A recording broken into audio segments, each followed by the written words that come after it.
कोतवालीत जाणार आहे मंगळवारी। त्यामुळे इकडे येण्याची गडबड करू नका, कामधंदे बुडून कोणी ही सगळ्यांना माझी मनापासून विनंती। कालची धावपळ मी बघितली सोशल मीडियावरती, आपल्या चॅनलच्या माध्यमातून जे हे तब्येत अचानक बिघडलेलं आलं तर लोकांचे खूप हजारोने फोन सुरू झाले होते।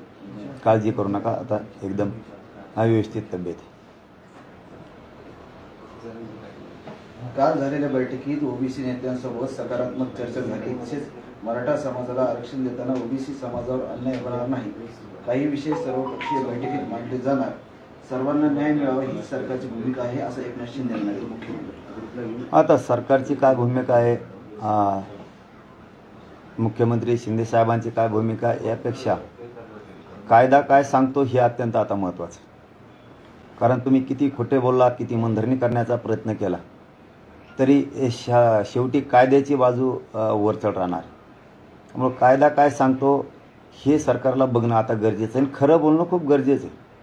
सडेतोड भूमिका सरकारनं देवेंद्र फडणवीस साहेबांनी, शिंदे साहेबांनी, शंभूराज देसाई साहेबांनी, सामंत साहेबांनी घेतल्याशिवाय आता पर्याय नाही। कायदा काय म्हणतोय, मराठवाड्यातला मराठा समाज हा कुणबी, हैदराबाद गॅजेट सांगतंय त्या सरकारी नोंदी आहे, त्याचं रेकॉर्ड तपासलं जात नाही, ते आधी तपासायला तातडीने तात्काळ सुरुवात करा, ही मुख्यमंत्र्याला आणि गृहमंत्र्यांना मी जाहीरपणानं सांगतोय तुम्हाला याच प्रेसच्या माध्यमातून।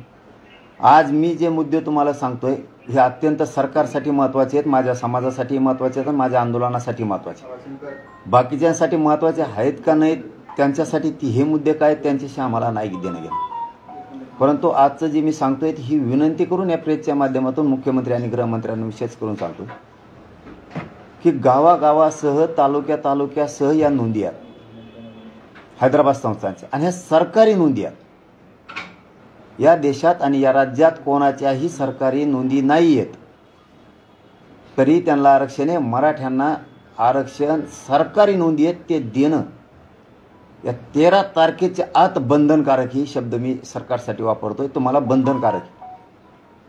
तुम्ही जे खोटं आहे, जे बोगस आहे ते दिलं आणि जे सत्य आहे ते दिलं नाही।